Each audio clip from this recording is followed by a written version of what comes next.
Live coverage gets underway at 10 a.m. Eastern on C-SPAN. Issues in the Muslim world were discussed yesterday at a forum hosted by the American Muslim Council. You'll hear from the Palestinians' chief representative to the U.S. and ambassadors from Sudan, Nigeria, and Qatar. This is just over an hour and a half.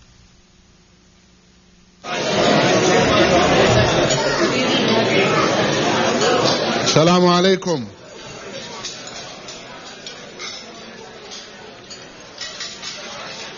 Assalamu alaikum. Sunnah is 3 times. Assalamu alaikum.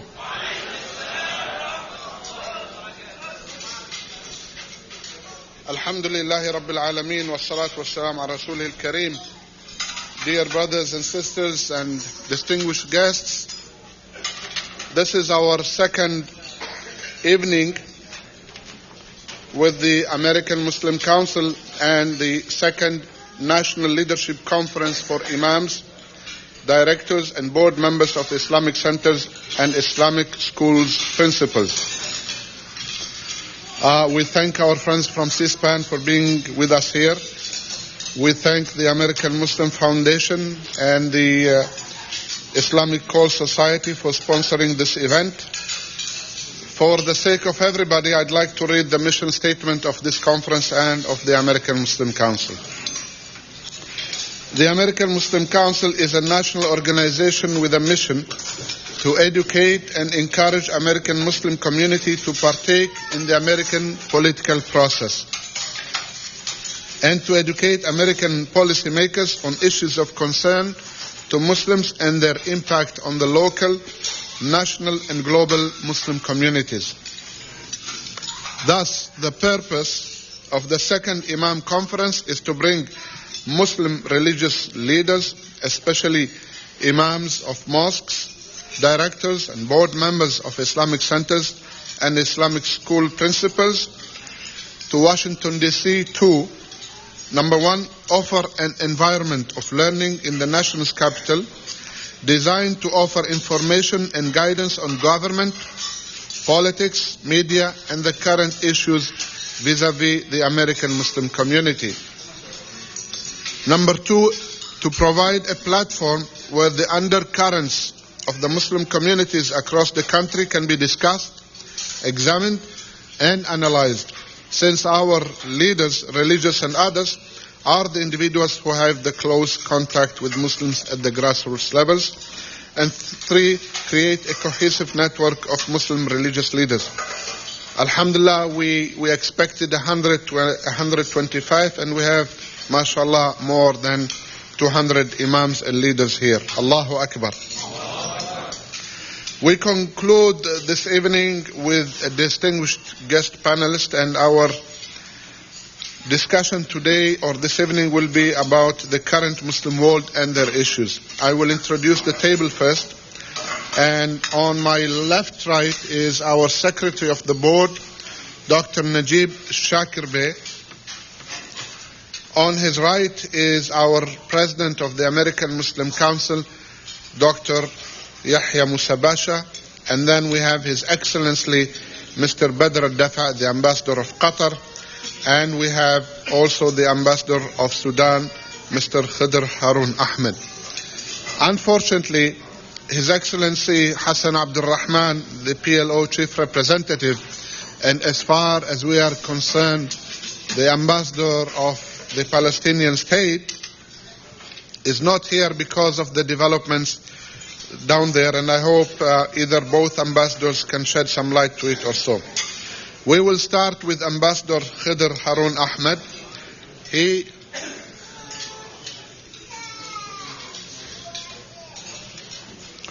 Ambassador Khidir Haroun Ahmed has a distinguished career of being the ambassador in the Republic of Algeria from 1990 to 1996. And then from 1996 to 1990, he was the director of the American Affairs in the Ministry of Foreign Affairs in Khartoum, Sudan. Then he was the ambassador of the Republic of Sudan to Japan from 1999 to 2001. And from there he came to Washington in 2001. Please welcome with me His Excellency Ambassador Khidir Haroun Ahmed.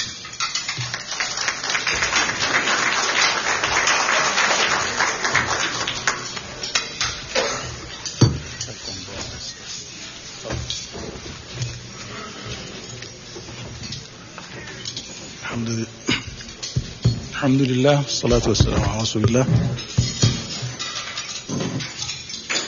Dear brothers and sisters, ladies and gentlemen, distinguished guests, Assalamu alaikum and good evening. First of all, I would like to thank American Muslim Council for inviting me to this special night here. And I would like also to avail myself of this opportunity to congratulate them on this successful session of imams in the United States. I would like to salute their efforts to bring American Muslims together and to try to make their stay here relevant to the realities of the context of the American life. I would like, first of all, also to warn you, to alert you that I am not an Islamic scholar. I'm not a jurist. I'm not a faqih. But nevertheless, I believe that since we don't have clergy in Islam or religious hierarchy, Muslims has a room within the boundaries of the book and the traditions of the Prophet to make his own conclusions sometimes. And this is exactly what I'm trying to do tonight. I am fully responsible for whatever I might say tonight, and I will be open to your questions and queries. It is almost an acknowledged fact, even to non-Muslim researchers, that the religion of Islam is perceived by the majority of Muslims around the world as a holistic ideology that encompasses all aspects of life. Worldly affairs, politics, education, and rules of behavior for secular society are considered subject to Islam and as spiritual as prayers and fasting. To make this point much clearer, I'd like to quote Muslim thinker Muhammad Asad in his book, The Principle of State and Government in Islam, which published by Dar al-Andalus, Gibraltar in 1980. He said, quote, "Countless millions of Muslims pray to God 5 times a day. Quote, guide us the straight way, the way upon whom thou hast bestowed thy blessings. Ihdina as-sirat al-mustaqim." Thus, every one of them invokes the Creator on behalf of all men and women who are willing to believe in Him. Guide us, and not merely on behalf of himself or herself alone. Consciously or unconsciously, a Muslim who recites these words of the opening of Surah of the Quran, Fatiha, is asking God to show the straight or right way to the community as a whole. In further analysis, this amounts to praying for guidance not merely in spiritual or ethical concerns, but also in everything that pertains to the community's practical ways, that is to say, its configuration and political behavior, unquote. The doctrines of Islam evolved during the transition of a primitive agrarian society to statehood. This evolution process took 23 years to complete its course. It started 10 years before the immigration of the Prophet, peace be upon him, from Mecca, and lasted 13 years after that to the death of the Prophet. The first phase of Islam was a non-violent struggle for freedom of religion. The early Muslim community was instructed not to fight back. Hast thou not turned thy vision to those who were told to hold back their hands from fight, but establish regular prayers and spend in regular charities? This is Surah chapter 4, An-Nisa. Alam tara ila alladhina. Yes, I said, you know the ayat. Alam tara ila alladhina qila lahum kuffu aydiyakum wa aqimu as-salata wa atu az-zakat. The second phase in Islam's development was of a multi-religious, multi-ethnic society, possibly the first one in mankind history, in Medina. The Covenant of Medina stipulated clearly that Muslims and Jews and other non-Muslim Arabs, tribes, formed one nation on equal footing. Islam's third phase was the armed struggle to defend the faith and protect the newly emerged society in Medina. To those against whom war is made, permission is given to fight because they are wronged, and verily Allah is most powerful for their aid. This is Al-Hajj 39. أذن للذين يقاتلون بأنهم ظلموا وإن الله على نصرهم لقدير. The new state evolved eventually into a democratic system of government after the death of the Prophet. In absence of divine revelations, Muslims are instructed to run the affairs of government through consultation or shura. The successor of the Prophet, Abu Bakr, Omar, Uthman, and Ali, were freely elected by the people. This again might be the first kind of good governance in human history. Precociousness of participation.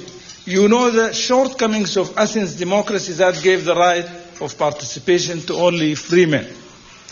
Islam banned racial discrimination for the first time in history by proclaiming that all human beings are the descendant of Adam, who was created from clay.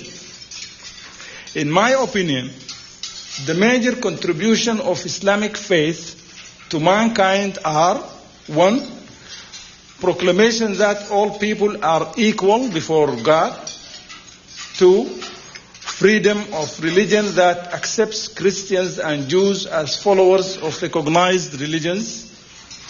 During times of peace, they enjoyed equal status similar to that of Muslims. Number 3, creation of multi-ethnic and multi-religious nations based on Al-Medina Covenant. J.J. Goldberg has said the following in his book, Jewish Power, page 89, quote, "The greatest of the Jewish communities in the Muslim world flourished in Spain, called Sepharad in Hebrew, during its golden age under the Umayyad dynasty, 755 to 1031. Jews there were allowed to participate fully in Spanish life while still maintaining their communal autonomy. Sephardic Jewry produced a brilliant succession of poets, theologians, musicians, scientists, generals, and even a prime minister.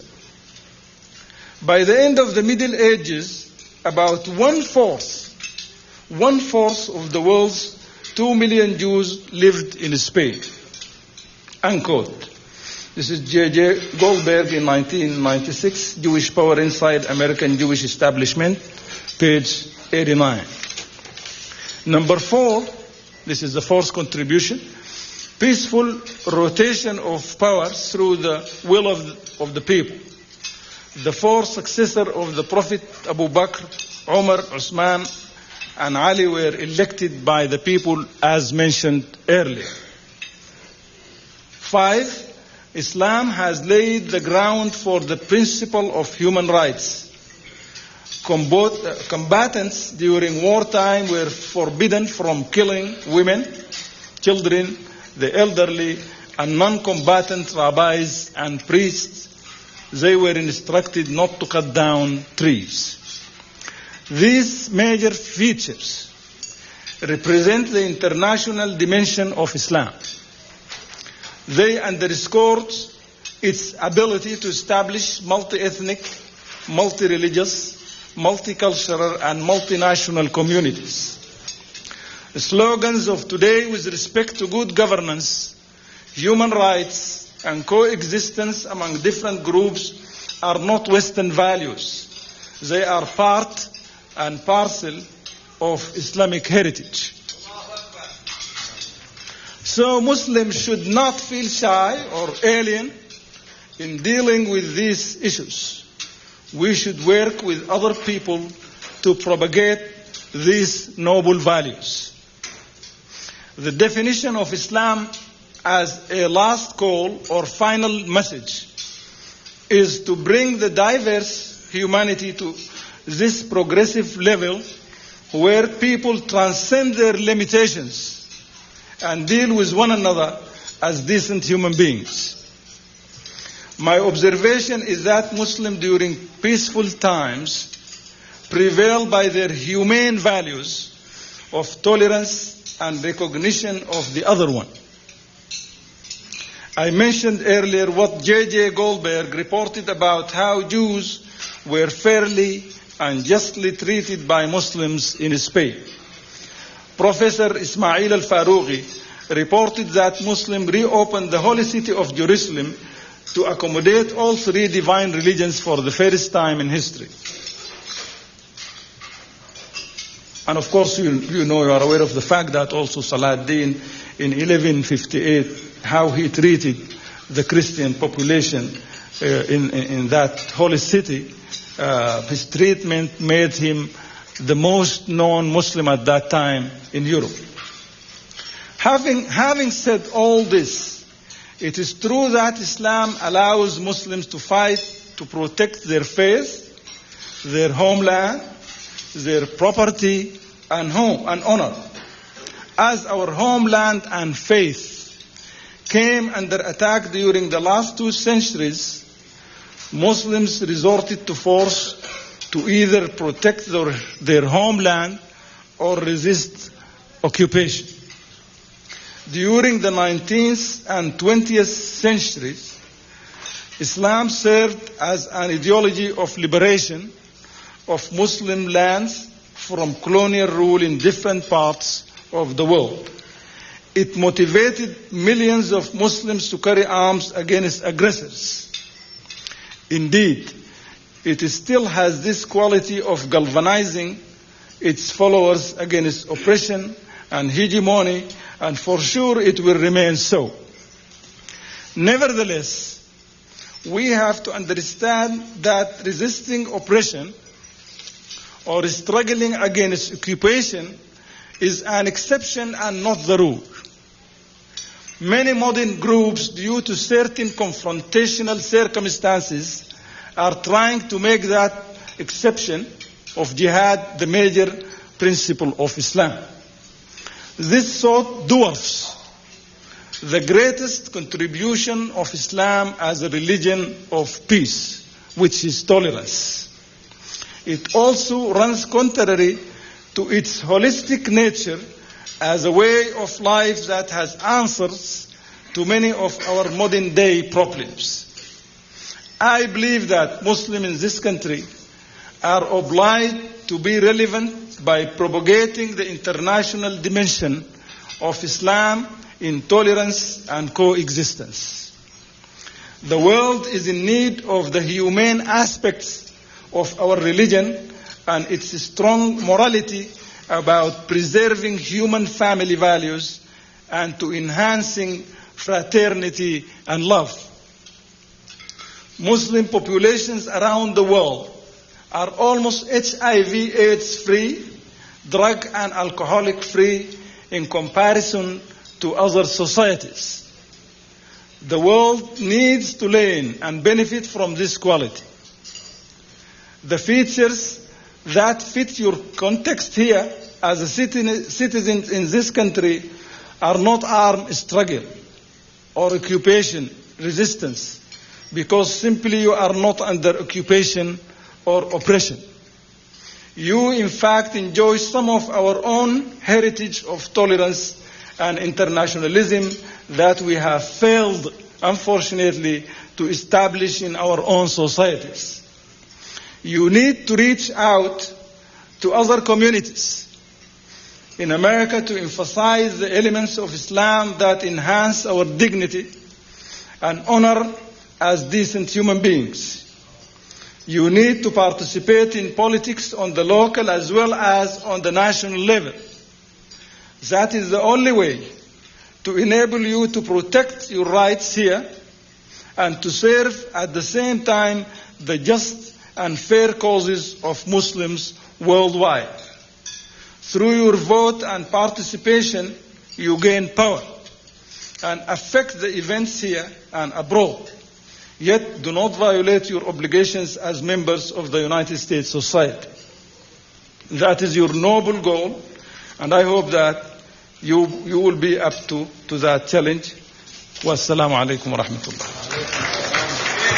Well done.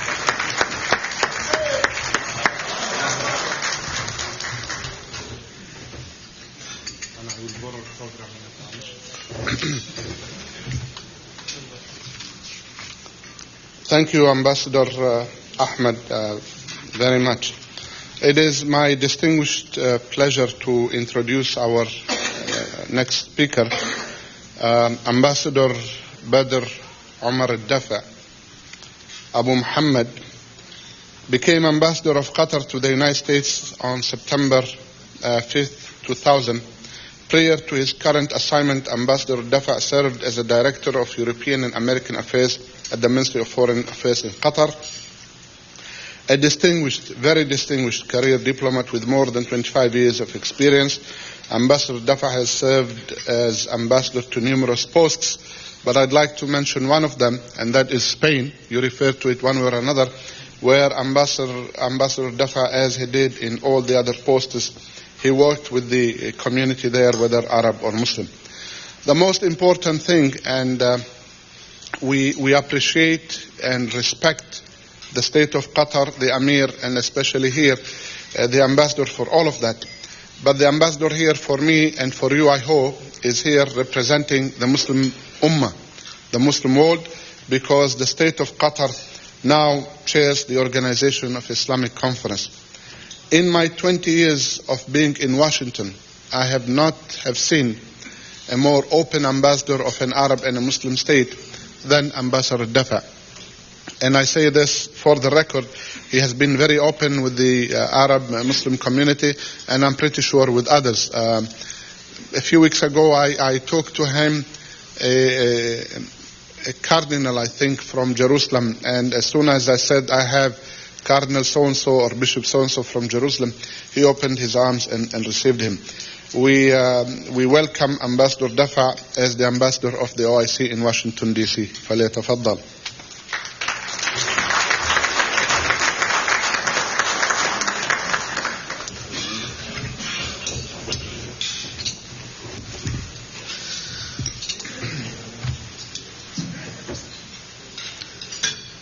After the sophisticated, highly academic speech of my friend, the Ambassador of Sudan, I don't know what to tell you.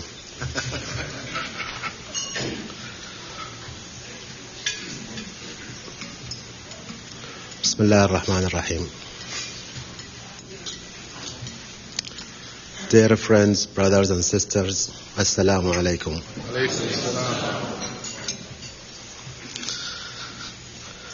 Dr. Abdurahman, thank you for your kind remarks.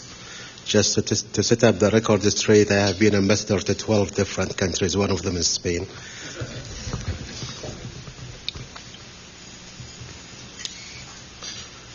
Good evening, ladies and gentlemen. I want to thank you for inviting me to be with you today. This is a very difficult period in our history, and it is a blessing for me to be among you, as so many of us grieve. Your solidarity brings hope and meaning not only to American Muslim community, but to the Arab and Muslim world. I want to thank all of you for being here. I want to thank the American Muslim Council, your board of directors, your president, and the staff hosting this event. The American Muslim community is a vital part of the American fabric and society. You are Americans in the best sense of the word. In my time in the United States, I have grown close to my American Muslim family. You are living an American dream, and you have also felt America's pain. Your presence here and the work you do, and the work that you do not only makes America a better, more tolerant, and a stronger place, but you make the Muslim world stronger. As Muslim American living in the U.S., you should brace yourself to defend and support Islam to your fellow Americans. The event of September 11th created a unique challenge, whereby people try to tarnish the name of Islam. Our community needs to be organized and united to face these obstacles. You need to make clear to all Americans that Islam is a religion of peace, and that we condemn those that committed this unforgettable crime. Every religion has good and bad people, and Islam is no exception. As Muslims, we need to educate and pass on the message that we condemn terrorism. Islam is a religion of peace.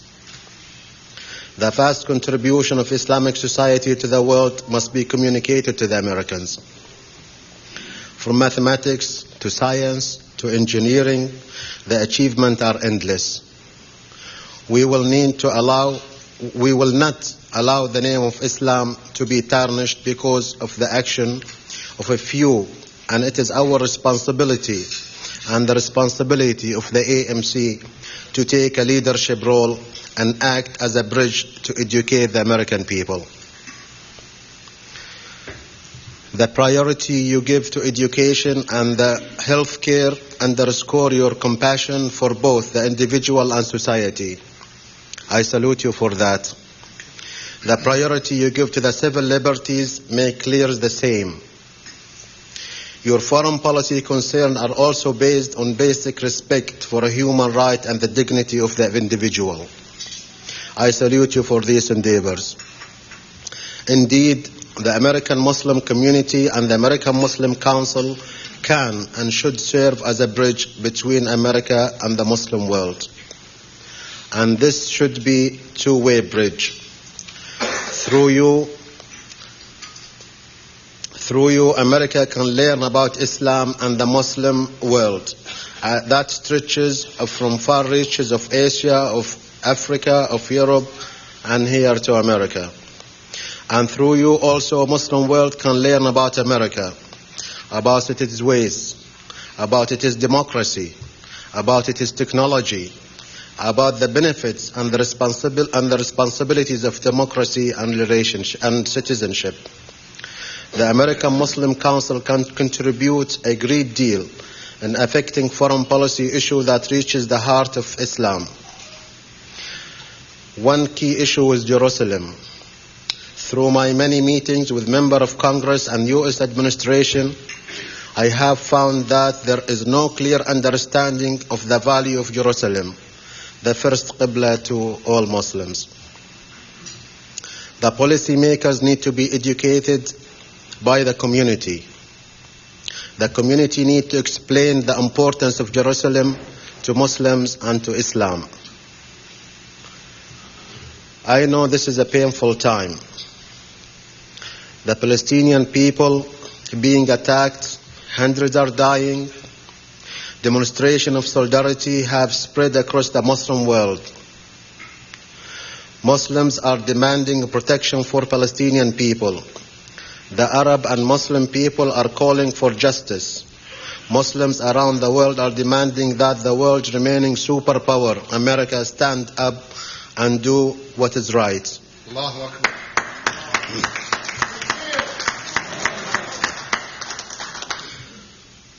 Millions have marched through the Muslim world to demand that America be fair, that America end the occupation, and that America protect the Palestinians people. But you can do something that none in the Arab and Muslim world can do. At this moment, more than any time before, you are the bridge. You can help communicate. You can help us understand the decision that America makes and why. You can help America understand the feeling of the Muslims. Those millions can march, but none of them can do what you can do. They cannot write to their congressmen or call them. They cannot go to their representative offices and demand an explanation for why the Geneva Convention are not being applied, to ask why Palestinian medical personnel can't often care for the wounded or even bury the dead. But you can. You can ask these questions, not because they are the questions being asked in the Muslim world. They are the questions we all have, and we all feel the pain imposed by these actions. The unjust treatment of the Palestinian people must not be accepted.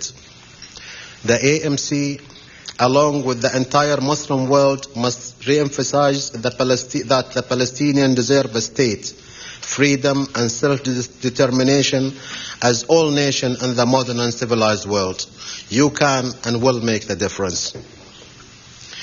We need all of you in the forefront as involved citizens that can make a difference. We need you to help us learn about American democracy, about election, about campaign, about your lives in America. Communicating the principles of democracy is an important mission for you as you work to bridge the gap between our worlds.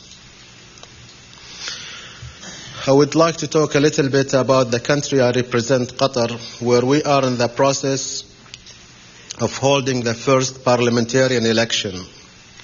We also recently have held municipal election, and in this election I am proud to point out that Qatari women enjoy their full right to vote.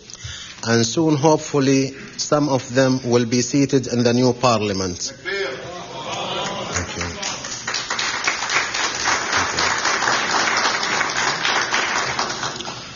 I know that we still have a long way to go, but the process has started. The democracy which we are starting to establish in our country draws at its foundation an element from the best of Islamic traditions. Your support and knowledge will greatly enhance our efforts. Also, in Qatar recently, we hosted an international conference in democracy and free market. Member of the United States Congress came, and many Muslim Americans came. We had a fruitful debate, which stirred ideas and dialogue across the Muslim world and into Europe and America. We need your input in our young and growing democracy.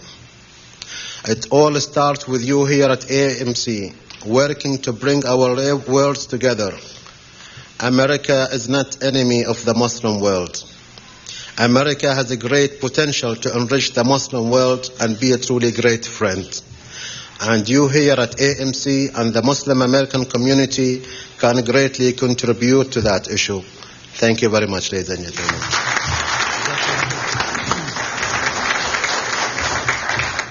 Thank you very much, Mr. Ambassador.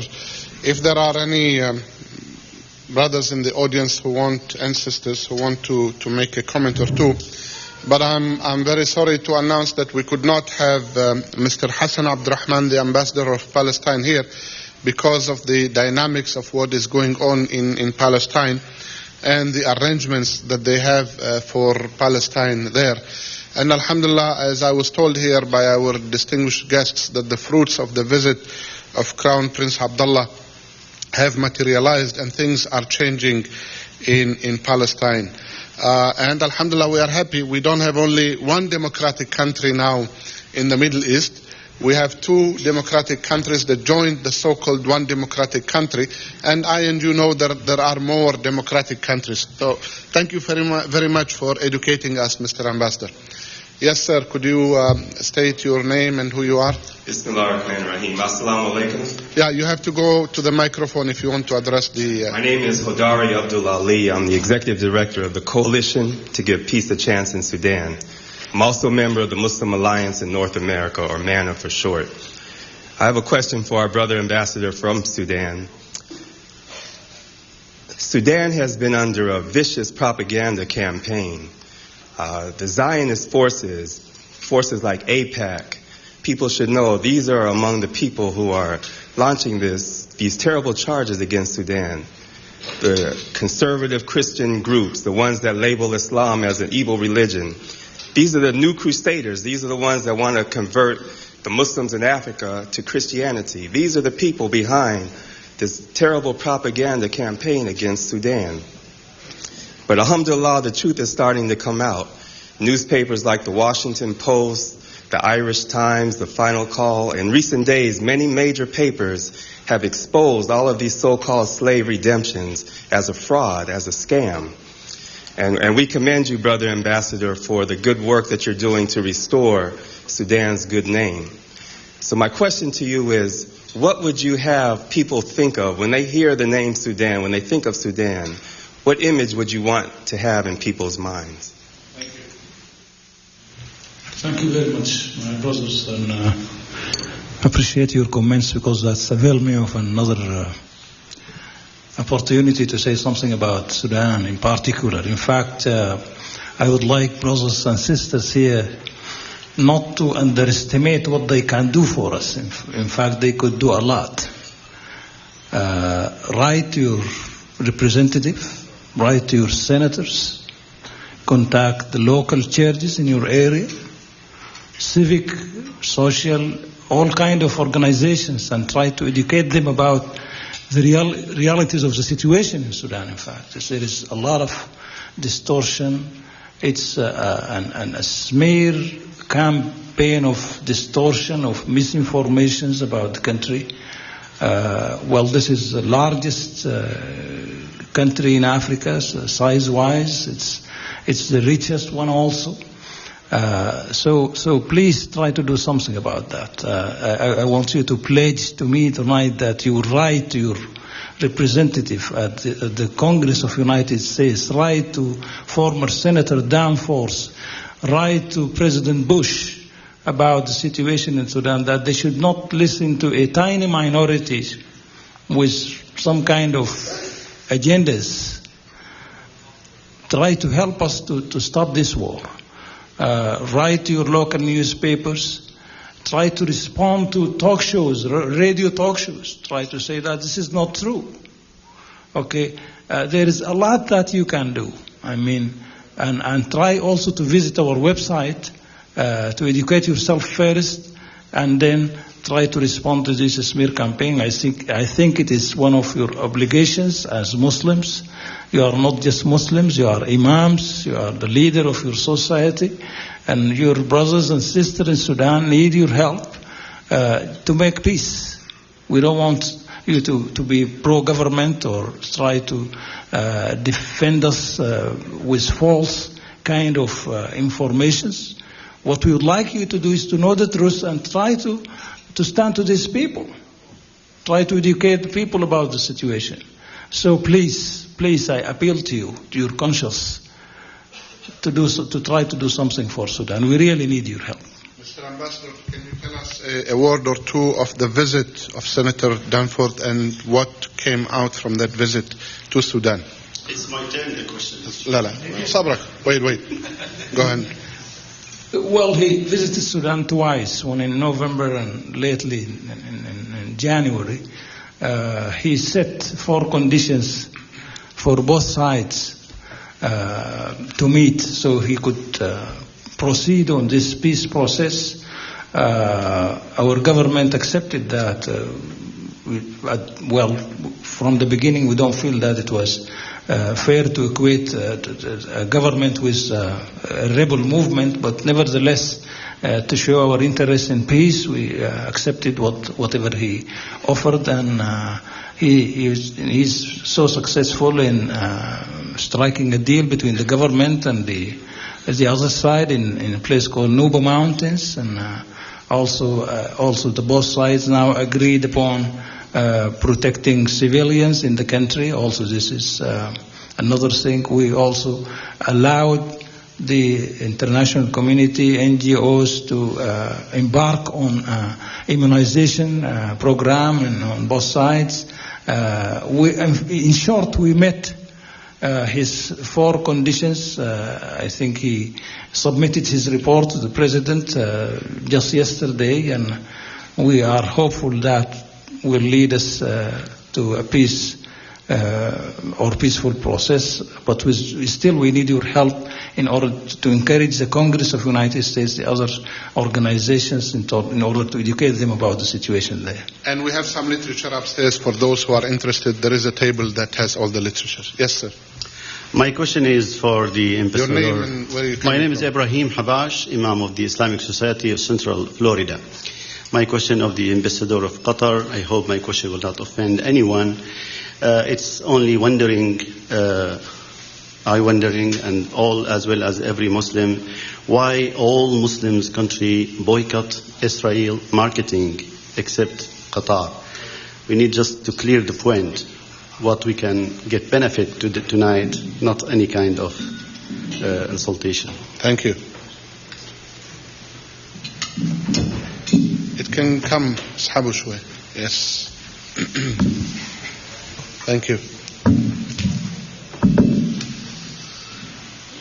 If I understand your question clearly, you're saying that why all Muslim countries have boycotted Israeli product and why Qatar did not do that. Is this the question? Yeah.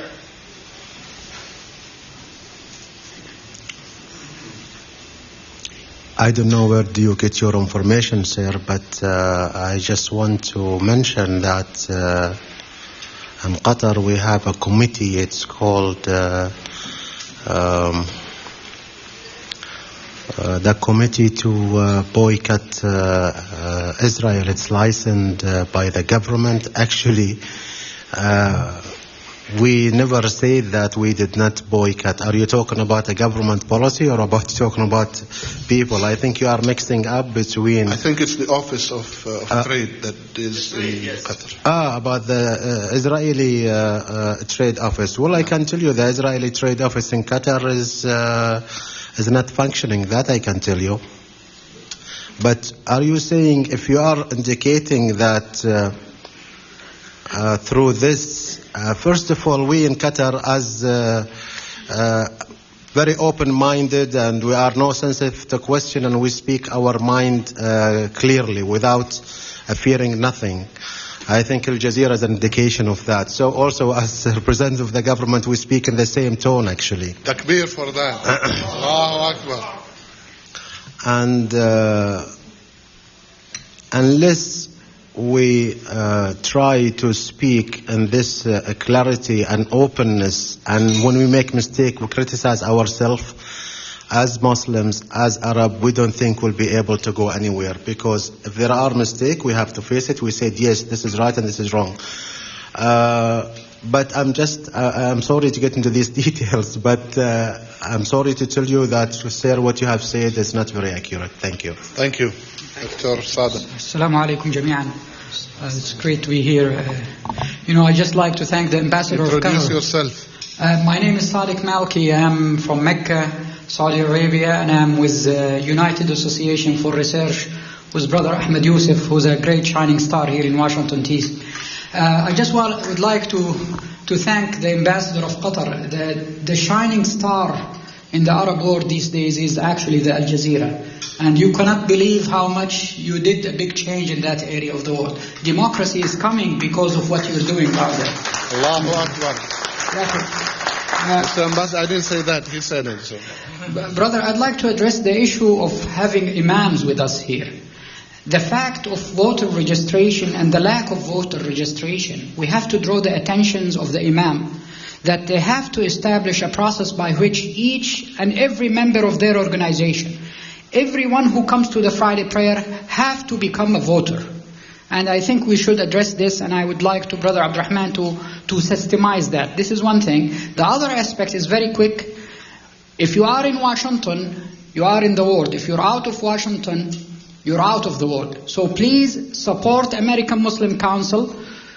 Push your congregation to support the American Muslim Council. Let them become members. You have also the intellectual organization here in Washington, United Association for Research. You can see their booklets and the Middle East Affairs Journal. Try to support people in Washington so that they can speak for you. Thank you very much. Thank you, Sana. Ali Khan. Assalamu alaikum. My name is Ali Khan. I am the treasurer of the American Muslim Council here. My question is going to be real brief. I don't have a comment or anything, but it's somewhat in part what the gentleman said previously. Al Jazeera has been incredible and a wonderful outlet. When are we going to have an English version of Al Jazeera here in the United States? So for people like me that don't speak Arabic, we can follow it. That's one. Number two, I agree with the gentleman again. You know, your country has been doing a wonderful job in leading the Muslim world and the Muslim activities. How are you promoting democracy? You shared some of that in our conversation earlier, that you are doing some things to promote democracy in your country. How are you helping promote democracy in other Muslim countries? Number three, how are you dealing with extremist elements in your own country? And the final question, the American Muslim Council, alhamdulillah, is a very democratic organization. How are you promoting democracy in organizations here in the United States? We also need to look at that. Thank you. Assalamu alaikum. Well, we'll allow you to answer all questions but the last question, because there is no interference in our work. We don't interfere in your work, you don't interfere in ours. Is that right? Is that right? Is that right? All right. Fadala. Where is Ali? Okay. Tfaddal. Thank you. Concerning the Al Jazeera transmission and broadcasting, in English, that will take place, we hope, very soon. Already a contract has been signed with a specialized company, and we hope that you will see Al Jazeera, some programs of Al Jazeera in English. And also maybe a radio, Al Jazeera radio, starting with Washington, D.C. MashaAllah. Allahu Akbar. Allahu Akbar.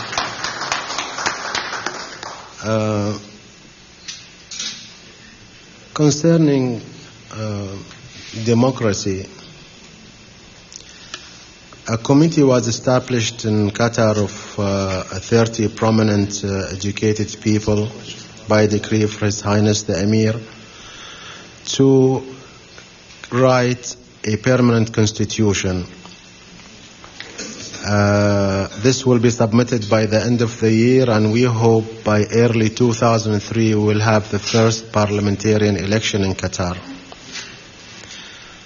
As for how we could help and support democracy in other Islamic countries, I think our brothers in other Islamic countries have their own experience, and actually we are learning. We do not have a lesson to give to others. Actually, we can take a lesson from a country like Malaysia that have done very well in democracy.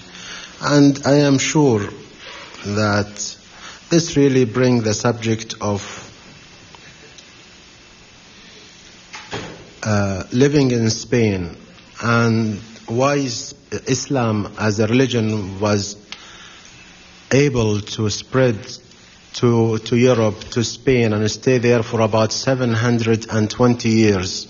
I have to tell you, living there for 6 years, visiting every part of Spain, did my homework. One of the most important elements for Muslims, for Muslim civilization to last for 720 years in Spain is democracy. Thank you. Alhamdulillah. Thank you very much. Yes, ma'am. My name is Nancy Spanis, and I'm a guest here, so I won't take a lot of time. I represent the Lyndon LaRouche political organization, and I'm a candidate. What I want you to know is that the LaRouche political movement, and Lyndon LaRouche in particular, represents the other America, the America that will support the human rights of Arabs and Palestinians, that is telling the truth about the Nazi crimes of Ariel Sharon, and that is fighting for an oasis plan of economic development between Israelis and Arabs. And I'd like to greet you all and encourage you that this country can be changed under that kind of leadership and plan. Thank you very much. Thank you very much. Ma'am, we'll send you a bill of some for that advertisement. We'll send you a bill of 20,000 votes. How about that? Go ahead. Senator. Yeah. My name is Bekir Yildirim. I am from here, Washington, D.C. I would like to first complete the record relating to the Jews in Spain. The ambassador told part of the story that after the Muslims left Andalusia, and of course everybody knows the Inquisition that took place, that the Jews were also exterminated or kicked out. When they were kicked out, they found home in a Muslim country, Ottoman Empire, Turkey, my home country. Also, after the Holocaust, some Jews took home in Turkey and some in Palestine, or in other Islamic countries where they took refuge. That being the case, and the Saladin, after the first crusades, did not retaliate. And there are so many examples throughout the history. There are all the examples of crusades, the exterminations, the concentration camps, the rape camps. They were not committed by the Muslims. Then how do we always find ourselves in defending charges such as, why are Muslims so violent? Or where is this coming from? Is this the natural thing, or is this deliberate, that is produced by one center, that is propagated because those centers hold the power to disseminate? That's my question. Also, I'm sorry. Thank you. Can I just make mention of one other thing, please? Question or a comment? Question. I would like to know the status of Al-Shifa. Al-Shifa is, of course, the pharmaceutical factory that was destroyed by President Clinton, saying that it was related to some weapons. Later they denounced that, but I would like to know the status, because it was producing half of the pharmaceuticals in that country, as far as I know. Thank you very much.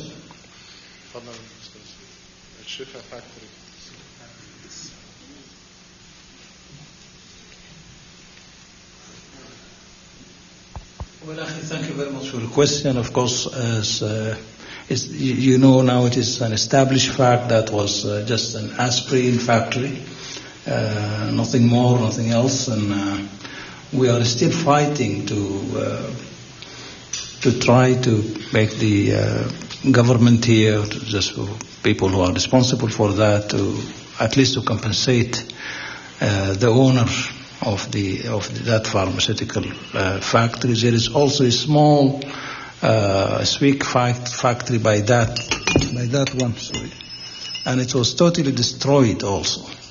But this is the situation. I mean, of course, they haven't yet officially acknowledged the fact that it was a mistake, but it's an established fact that was a big mistake, as one of the officials at the Pentagon described it as bad science and bad intelligence.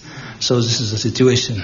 Yeah, and we followed the case here. The owner was vindicated here in the American courts. His money was unfreezed, and I think they removed his name from all of that. But the government has to acknowledge that publicly. Yes, sister. Assalamu alaikum. Alaikum salam. My name is Nuria Namaz. I represent the Muslim Women Association of Eastern North Carolina. I have a question, but I would like an answer from your experience as ambassadors. In a recent battle of the local newspaper opinion forum, I was defending what the Palestinians were doing to protect themselves and try to gain their rights from the Israelis. There was a response to one of my letters in which someone accused me of defending countries where democracy does not exist and where women are oppressed. Well, trying to keep my cool, I haven't answered that letter yet.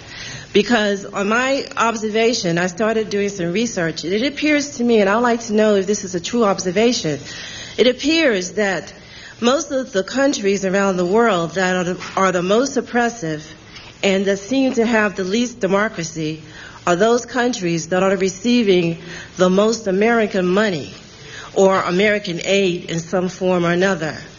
And I understand that in Algeria, where there was a democratic policy where they voted for someone, America backed a coup that replaced the people-elected person with someone else.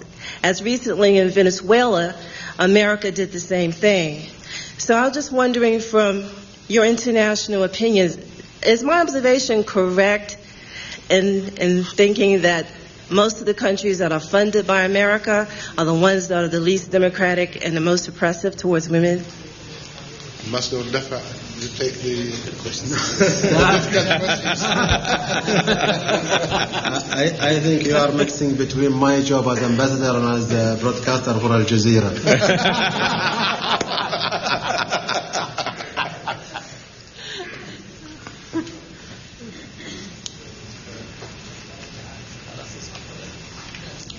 I do not know. I really have no information about what aid U.S. give to other countries that does not support democracy or the role of women. But I know that the United States does support Israel with about $3 billion every year to, quote, a democratic country that has been occupying the Palestinian land for the last 34 years, killing them, doing destruction. And this is really the question has to be asked for the U.S. policymakers. If they are giving this aid for Israel, then they should ask them to stop doing the destruction and the killing of the Palestinians. This is what we should deal with, especially now. Thank you. Thank you very much. Yes, sir. Matthew Bray, National Political Director for the Muslim Public Affairs Council. And I'd like to address my question to the Ambassador of Sudan. Two-part question very quickly. I want to follow up on what the sister talked about. What is the status, and I'm kind of begging the question, but I think it's important. What is the status of women in Sudanese society as it relates to government, parliament, etc., and voting and participating in the society? And then secondly, I'd like to know vis-a-vis the past administration and the hoax bombing, which was tragic, what is the relationship now with the United States as it relates to now the ceasefire and the other big thing, the oil? Okay, thank you. Good. Thank you, my brother, for your questions. With respect to the status of women, I would like to say that Sudan had elected a lady for the first time in 1964. So women in Sudan enjoyed full participation in political process since that time. That lady was Fatima Ahmed Ibrahim. This is in 1964. According to the current constitutions, at least around 1/3 of the total member of our parliament should be designated to women. So I would say that we have more than 35 women in our parliament. In our also Supreme Court. The Supreme Court, we have a lady there. In our federal cabinet, we have 3 ladies of state minister's position. Well, we have the intake of our university. In fact, for the last 6 years, the girls are outnumbered the boys. And due also to immigration of men outside the country, many men are complaining of the domination of women, of our civil servant, in fact. So this is the situation, I think, with respect to the women participation in the country. In fact, we have also in our we have a woman held a post of a governor. Yes, she's a Christian from the south, and her name is Agnes Lokudu. She is now our current ambassador to Democratic Republic of Congo. We have also another lady on ambassadorial level at our headquarters in Sudan. I think that ladies here would have no complaint about the status of women in Sudan. With respect to our relationship with the current administrations, of course, it is much better by far from the previous one. I mean, the declared policy of the Clinton administration was to bring down the government in Khartoum by supporting the rebel movement. And to a point that around 1995, they encouraged Ethiopia, Eritrea, Uganda to attack our borders. But the declared policy of this current administration is a kind of constructive engagement. And my mere presence here is a result of this improvement in our relation with the United States. Still we have some problem with many people at the Congress of the United States, and this is why I appeal you to try to help us with that. Thank you. Thank you. So that's why the Muslim organizations, they voted for Bush because of the relationship with Sudan. So, Brother Maurice Salakhan. My name is Maurice Salakhan. I'm Director of Operations for the Peace and Justice Foundation. And I want to begin by expressing my appreciation and applauding you for that response you just gave to that question, Mr. Ambassador. As we all know, there's a verse in the Quran that reads, "Stand firmly for justice as witnesses to Allah, as witnesses to God, even if it is against your own selves." Yes. That being said, it goes without saying that there are some deeply entrenched contradictions among the Muslims, both here and abroad. With that being said, and I'm putting this question to the panel, either one of you or all of you can respond to it. As representatives of Muslim countries who have been residing for whatever number of years you've been in the United States, what do you consider to be the most significant challenge confronting Muslims abroad, Muslims in the quote-unquote traditional Muslim world? Secondly, what do you consider to be the most significant challenge confronting Muslims in America? And then thirdly, given all of the changes that America is going through currently, especially since September the 11th, and given what the late Senator J. William Fulbright, who chaired the powerful Senate Foreign Relations Committee longer than any other senator, I believe, in U.S. history, observed in his book entitled The Arrogance of Power. What do you consider to be the greatest challenge confronting America? 3 questions. Thank you. If they remember all 3. تفضل. Okay, I think the challenge for Muslim at large is to try to live Islam. I mean, the way I try to share with you tonight is to dwell on this international dimension of Islam as a religion of tolerance, of coexistence, of accepting the others. I think it's always been an ideal for Muslim. As I said, as I mentioned, this precariousness of it. It seems that so, because at that time, I mean, these humane values came to existence 1,500 years ago, and still it plays the role of ideals for us. So the big challenge is try to live up to the values, these humane values, this international value of justice, of democracy, of human rights, the way I said in my paper.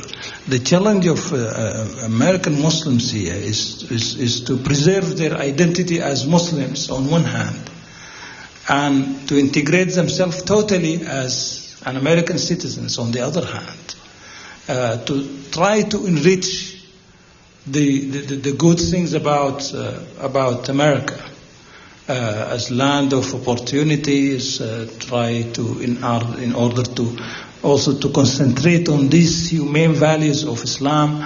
I think this is the best way you could serve the Islam in this country. I forget the last one. I mean, maybe my colleague will do that job.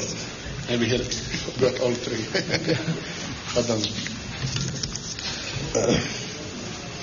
I think I just have to make clarification here in terms of the relation between the United States and some Muslim or Arab countries. I really don't think that United States is an enemy of the Islamic or of the Arab world. I think the relation between the United States and many Muslim and Arab countries actually are good, if not excellent, at many levels. I think we only differ with the United States with their foreign policy, especially when it comes to the Palestinian issue. But otherwise, we have about 50,000 students in the United States. We have excellent trade relation, finance, investment, medical, you name it. And I don't think also it is fair to not to mention this relation. We have to be fair and say that also the U.S. does play an important role in aiding some Arab and Muslim countries. Now, the difference over the Palestinian issue, we are not asking the United States to side with the Arab or the Muslim world. We just want United States to be an honest broker and to stand for the values that they share with others in terms of justice and equality. What we need them is to protect the Palestinians, to give them the right to have their own state and to live in peace and dignity. We're not asking the U.S. to stand with the Arab or defend the Arab cause. The U.S. relation with Israel is not of our concern. Our concern is to ask the United States to defend freedom and justice for the Palestinians. Thank you. Thank you very much. My name is Muhammad Najat Asfari. I'm from North Carolina. My question is in 2 portions. First of all, for Brother Abdurahman, why we did not see another ambassadors of the Arab and Muslim countries to attend with us here in this conference and to give us some idea about their efforts in this field about the conflict between the Arabs and Muslims and Israeli from the other side. The other portion of my question is for Brother Ambassador of Qatar. No doubt that Al Jazeera is a pioneer step in the media in the Arab countries, and as well as in the international, because when we see that CNN and other NBC and other big and major media, they took too many things from Al Jazeera, then would you please give us a short and brief idea who is the founder of this Al Jazeera and what is the concept of this? Number two, whether there is some people are affected and they are applying pressure against Al Jazeera, especially from the dictatorship regimes in the surrounding countries. Thank you very much. Thank you very much. Your question to me, we had 4 ambassadors. We have excellent relations with most ambassadors in the Arab and the Muslim world, but we can take so much. We are very unfortunate that His Excellency Hassan Abdurahman is not with us. The ambassador of Nigeria was supposed to be here. We didn't hear anything from him. But alhamdulillah, we have 2 stars here, and I think everybody agrees. Mr. Ambassador. I should demand an extra pay from the people of Al Jazeera for defending themselves. We'll send them a bill on your behalf.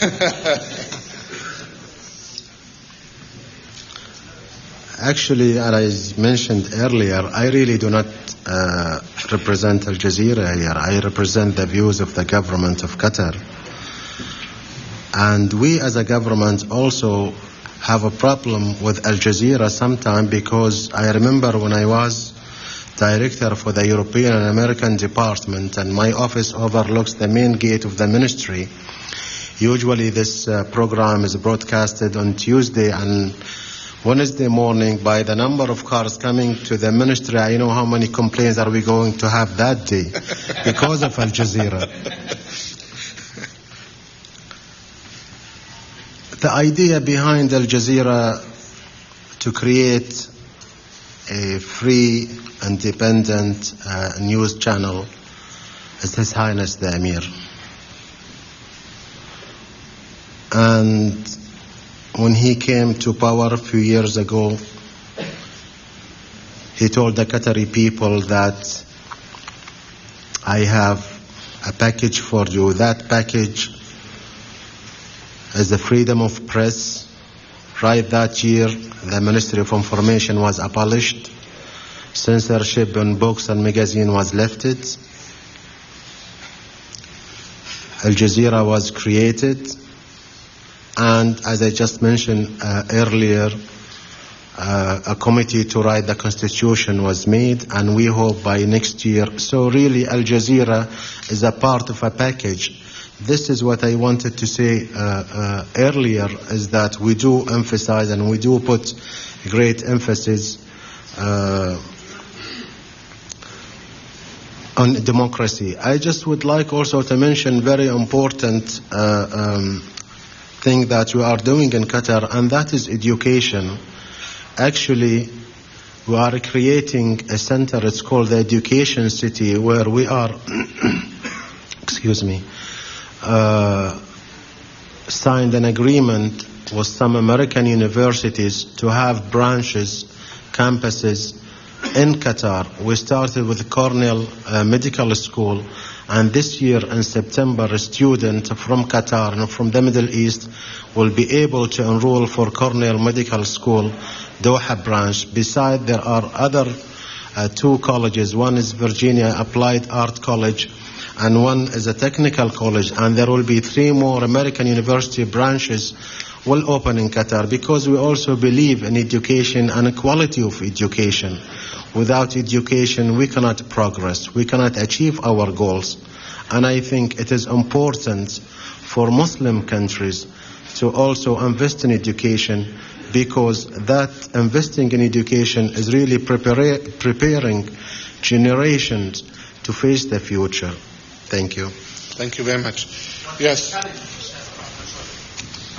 in the challenge from the other regimes. He mentioned that he sees the cars that comes to protest. I think that was it. But we'll give him a chance in the other questions in his final comment. Yes, brother. Assalamu alaikum. My name is Abdurahman Alamoudi from Greenville, North Carolina. And I'm concerned about, it seems that America is, I know you're familiar with NATO, and it seems that America is doing the same thing in a lot of Muslim countries. And how do you feel about that?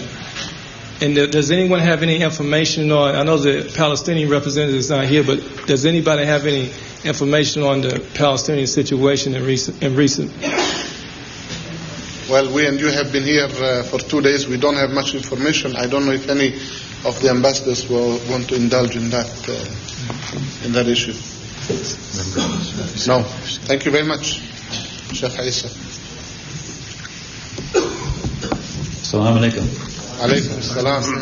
My name is Isa Smith, originally from Onondaga Territory. I'm here in Washington, D.C., which we all don't consider the center of the world, by the way. We still look at Mecca. Allahu Akbar. I guess I'm addressing the two ambassadors specifically, and any other ambassadors they may meet in their activities. Muslims here in America, especially the indigenous community, we have a lot of projects that we're involved in and would like to do, ranging from schools to businesses to all kinds of things. And a lot of these things take financial aid. And we didn't have $1 billion handed to us to work on these things. And we hate to have our hand open and asking for these things. Projects like, for example, a small town in Alabama where the mayor not only converted to Islam, but encouraged the Muslims to move there, Whitehall, Alabama, to move there, to develop businesses, this kind of project. And we see your countries, whether it's Sudan with the gum Arabic industry or whether it's the other countries with the oil industry, always giving the business to the non-Muslim Americans. Is there any chance in the future that you may try to help develop Muslim Americans here to participate in these businesses so that we can really do the work and not have our hands out, but benefit each other? Thank you.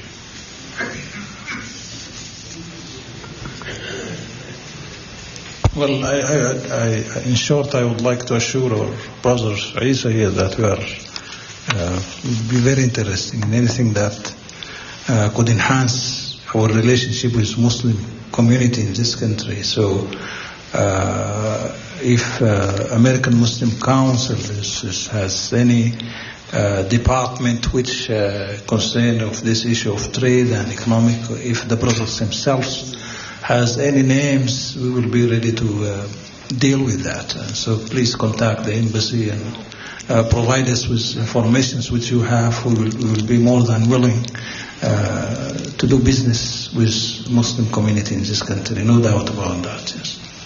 Yes. Yes, actually, I would add just to my colleague here. We are also dealing with some Muslim companies that are exporting or doing some export to Qatar. But again, if any Muslim companies that to do business with Qatar, we will be more than happy to deal with them, to help them and to direct them and to put them with the right contact in Qatar. Thank you. I see two more people. Is that all we have? Because we don't have much time. Dr. Ahmed and the brother. Okay, go ahead. Assalamu alaikum wa rahmatullahi wa barakatuh. My name is Qudama Kawan. I represent Life for Relief and Development, مؤسسة الحياة للإغاثة والتنمية. Ambassador Ahmed mentioned earlier the importance of the NGOs. For those who do not know, it's an NGO. It's what means it's non-governmental organizations, and Life is an NGO. My question is how important, how effective these humanitarian organizations in the Muslim world, and how can we improve? If you would please answer from both ambassadors. Jazakumullah khair. Thank you. How NGOs are important in Sudan, and what's your assessment of their work?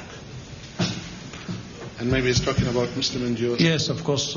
We have, unfortunately suffering from this civil war for the last maybe 20 years. This is the second phase of it. So we have a lot of displaced people. The total population of Southern Sudanese is about 5.5 million. We have 4 million of them displaced in the north. Contrary to these allegations of enslavement and Christian persecution, 4 million out of 5.5 sought refuge in northern Sudan, and they need a lot of help. In fact, the country is open for all kind of NGOs.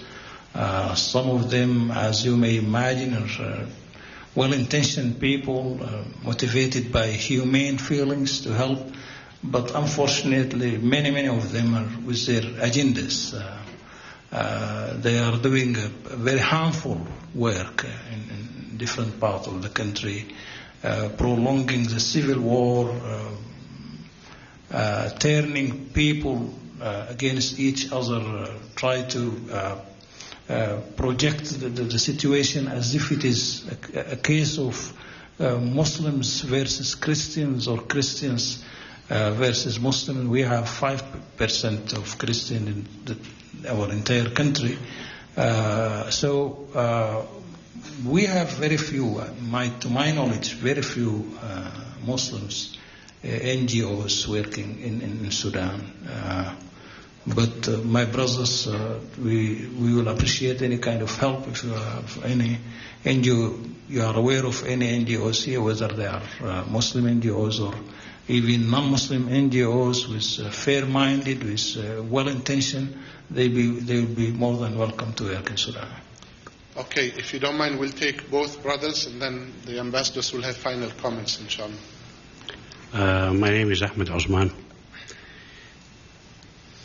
With the permission of the Ambassador Haroun, I would like, if he allows me, to say that I would like to set diplomatic niceties aside for a while. The beauty of Islam, and maybe the distinguishing thing of Islam, in contrast to other religions and ideologies, is that as Muslims, we have to stand for absolute moral values, be it for the Muslims or against the Muslims. Unfortunately, we as Muslims have been failing in observing the intrinsic message of Islam as contrasted to the early classical Muslims. And we always stand to deny our own failings. And this, just to make the case simpler to you, I would apply to my former homeland, which is Sudan. When the Arabs conquered Egypt, Abdullah ibn Abi Sarh tried to conquer Sudan. At that time, there was a Christian kingdom of Nubia, to which I belong. They couldn't conquer Nubia, so they made a treaty with the Nubians that they stay Christians and pay the jizya. It's a very famous pact called the Pact of Al-Pact, and Ibn Khaldun speaks about it. And that treaty lasted for 7 centuries. So the Arabs could not conquer Nubia, but they had the right of trading in the homeland of Nubia. Through intermarriage, the Arabs were able to convert the Nubians into Islam, while the Coptic Christians remained Christians in Egypt. And until today, the Nubians in Sudan, all of them are Muslims, and they are not Arabs. All of them are Muslims. They have kept, until today, their national language, which is my mother tongue, the Nubian, and they have kept their culture. And that was the strength of Islam. Wherever Islam went, it never tried to conquer the native culture. But unfortunately, what we are witnessing today in many Muslim countries is to suppress the minorities and to try to bring a uniformity, thinking that is Islam. And that is our biggest dilemma in Sudan today, where the majority, in fact, are not Arabs. But there is a group of people who think that unless, for instance, you speak Arabic, you cannot be a Muslim, or your Islam is not complete. So I think it is time that we should recognize that diversity, which is a big quality of Islam, and that is the strength that we have here in America, and which in fact will be our main contribution to America. So I would like to ask Ambassador Haroun,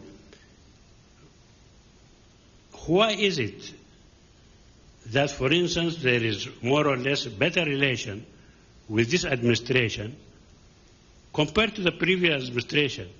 Because I see the agenda is more or less the same. Is it a change from the other side or not? Thank you. Thank you very much. Although I don't think we all agree with you that in the Arab and Muslim world only minorities are oppressed, the many majorities sometimes are also oppressed. Yes, Mr. Eric Vickers. Assalamu alaikum, Eric Vickers. Some 30 years ago, when our brother Malcolm X returned from Hajj and visiting the Muslim countries, he came back to the United States and he charged this nation with human rights violations in his treatment of his African American citizens. And what Brother Malcolm hoped was that the world would shine a spotlight on the injustices in America, and that Muslim nations would hold America accountable as well. And what I want our brothers to know is that the struggle of African American people in this country is not over. And in cultivating relationships with America, we would hope that you would not let this country off the hook, that you keep it accountable for how it treats its African American and other minority citizens.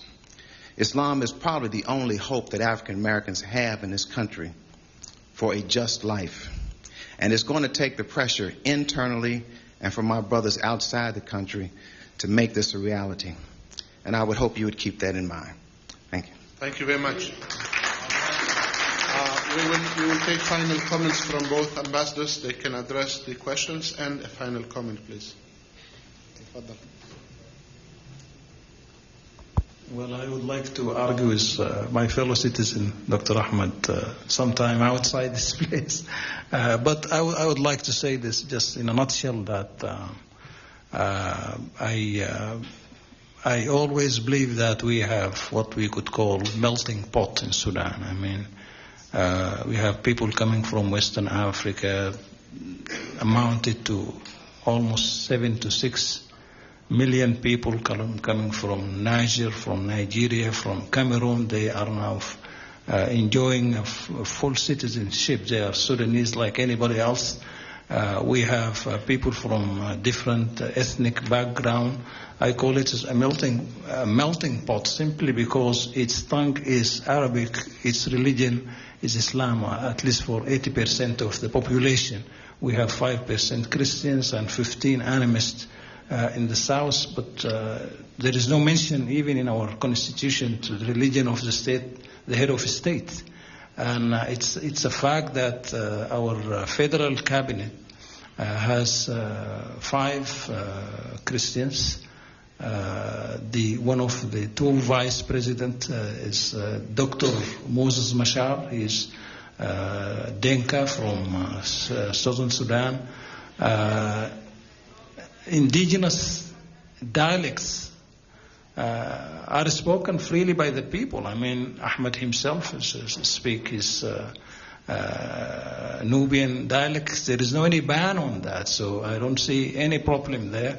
If you are referring to the Arabic language, it has been the language, the franc lingua franca of the country since 1510. I mean, since 1510, when we have the first Islamic states product of this intermarriage between the indigenous Sudanese with Arabs, called Funj or Sinnar or something. According to historical, their publications of today are in Arabic. And the Mahari, which flourished after 1885, that is the official language, was also the Arabic language, even in southern Sudan. Even in southern Sudan, the lingua franca of more than 100 tribes is Arabic language. And this is by very peaceful means. There is no any obligation on any one of these groups to speak Arabic language, but it's a fact of life there. So there is no compulsion here. As there is no compulsion in religions, there is no compulsion in culture. Sudan is a multicultural, multi-ethnic, multi-religious. We respect all this background in the country, and I think that's one of our the reason of our greatness as a nation. With respect to the other question, I think there is some other dynamics which maybe help or contributed to the current situation of our relationship with the United States. Thank you. Thank you very much. Ambassador Dafa.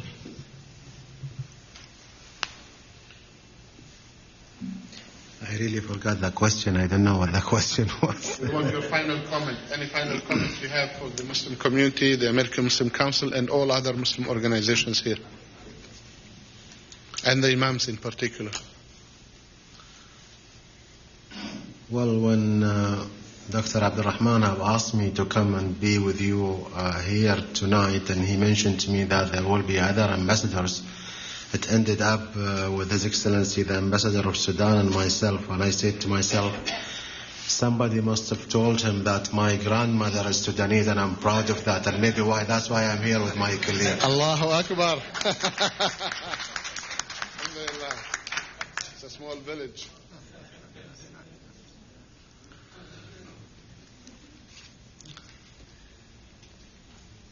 Brothers and sisters, I think unless we be objective and realistic about issues that faces the Islamic world, and sometimes we need also to criticize ourselves and blame ourselves for some of these problems before we blame others, such as United States. We just have to be very open, very candid, and very frank. Otherwise, if we blame the U.S. or others as a scapegoat and say they are the problems for us, I don't think we'll be able to move or to see a light at the end of the tunnel. What I am saying also for you as Muslim Americans, I hope, in the Islamic world we are not at our best. And we are looking for a brighter and better future for us and for our generations. I just hope that the differences that exist among us in the Islamic world will not reflect in you here. Because you live in a country that gives you the right to vote. It gives you the right to express your opinion. It gives you the right to do what you want to do within reason and logic. And also we think we need this input from you in the Arab and the Islamic world. We really got a long way to go. I'm not being pessimistic here, but I'm just being realistic. We have to unify our efforts together to be able to achieve some of the goals that we are looking for you here as Muslim community or for us in the Islamic world. Thank you very much. Thank you very much, Mr. Ambassador. Before we close, the Islamic Society of Greater Houston, they are looking for an imam. They have an imam position open. You can talk to Khalid Ghazi with the Houston delegation. Please don't forget to sign up. Those who didn't sign up, who want to continue the program with us tomorrow, we are visiting the university and Capitol Hill. Checkout time is 1 o'clock. Thank you very much, all of you. We thank our sponsors. We thank our distinguished ambassadors here. And may Allah bless you and God bless America. Assalamu alaikum.